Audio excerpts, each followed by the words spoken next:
কেউ যদি 10 বার সূরা ইখলাস বা কুল হুয়াল্লাহ সূরা পাঠ করে, কয়বার? 10 বার, রাতে দিনে যে কোনো সময় 10 বার যদি কেউ কুল হুয়াল্লাহ সূরা পাঠ করে, আল্লাহর নবী সাল্লাল্লাহু আলাইহি সাল্লামের হাদিসে ওয়াদা রয়েছে, আপনারা কারা কারা একা একা যখন নামাজ পড়েন, নফল হোক, সুন্নত হোক বা ফরজ হোক, যখন নামাজ পড়েন প্রায় রাকাতে সূরা কুল হুয়াল্লাহ পড়েন কারা কারা? একটু হাত তোলেন তো। আচ্ছা, হাত নামান। খুশি হয়ে হাত তুলছেন, মনে করছেন প্রশংসা পাবেন। প্রশংসা না, বরং একটা বদনাম পাওয়ার ভয় আছে। হাতটা তোলাইছি আমি, আপনারা মনে করছেন সবসময় হাত তুললেই শুধু জিতে যায়।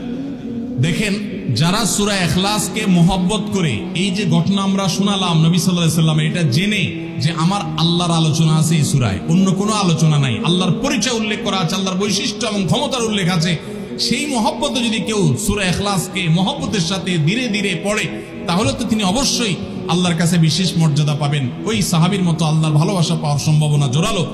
তবে আমাদের বেশিরভাগ মানুষ কুল হুয়াল্লাহ সূরা দিয়ে নামাজ পড়ে নামাজ শর্ট করার জন্য।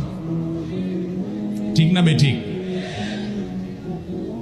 তাহলে এবার যদি আমি বলি কারা কারা নামাজ সংক্ষেপ করার জন্য কুল হুয়াল্লাহ সূরা দিয়ে নামাজ পড়েন, তাহলে দেখা যাবে হাত ওইগুলো আবার উঠছে।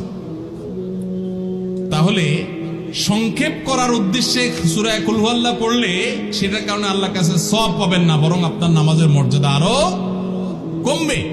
নামাজ কি সংক্ষেপে করতে হয় না লম্বা সময় নিয়ে করতে হয়? আমরা খাওয়াটা খুব ধীরে সুস্থে খাই, ঘুমটা খুব ঠান্ডা মাথায় যায়, কাজ কাম খুব ঠান্ডা মাথায় করি, শ্বশুরবাড়ি গেলে খুব আস্তে ধীরে যাই, সব কাজগুলো আমরা ধীরে সুস্থে করা পছন্দ করি।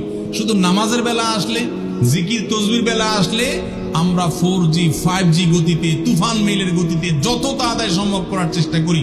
সব জায়গায় গতি ভালো না, মোবাইলের নেট স্পিডের গতি ভালো বুঝলাম, কিন্তু তেলাওয়াত যে যত ধীরে ধীরে করবে, নামাজ যে যত আস্তে আস্তে পড়বে, আপনি মসজিদে লক্ষ্য রাখবেন, আপনার মসজিদে যেই লোকটার নামাজের সবচেয়ে বেশি সময় লাগায়, যেই লোকটার 2 রাকাত নামাজে সবচেয়ে বেশি সময় ব্যয় করে, আপনি নিশ্চিত ধরে নেবেন এই লোকটার নামাজি হিসাবে তত আল্লাহর কাছে প্রিয় এবং শ্রেষ্ঠ। অতএব সময় নিয়ে নামাজ পড়বো তো ইনশাআল্লাহ। আমাদের অনেকেরই তাড়াহুড়া করে নামাজ পড়ার স্বভাব আছে ভাইরা, ভালো না এটা। যাই হোক, তো সূরা ইখলাস আমরা এটাকে সংক্ষেপ করার জন্য পড়বো না, মহব্বত করার জন্য পড়বো আজ থেকে, ঠিক আছে তো ইনশাআল্লাহ।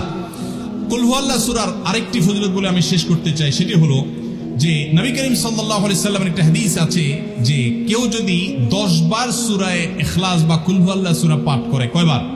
10 বার, রাতে দিনে যে কোনো সময় 10 বার যদি কেউ কুল হুয়াল্লাহ সূরা পাঠ করে, আল্লাহর নবী সাল্লাল্লাহু আলাইহি সাল্লামের হাদিসে ওয়াদা রয়েছে, আল্লাহ তাআলা ওই ব্যক্তির জন্য জান্নাতে একটা বিশাল প্রাসাদ নির্মাণ করবেন। দুনিয়ার কোনো প্রাসাদ না ভাই, পামজমারার প্রাসাদ না ভাই।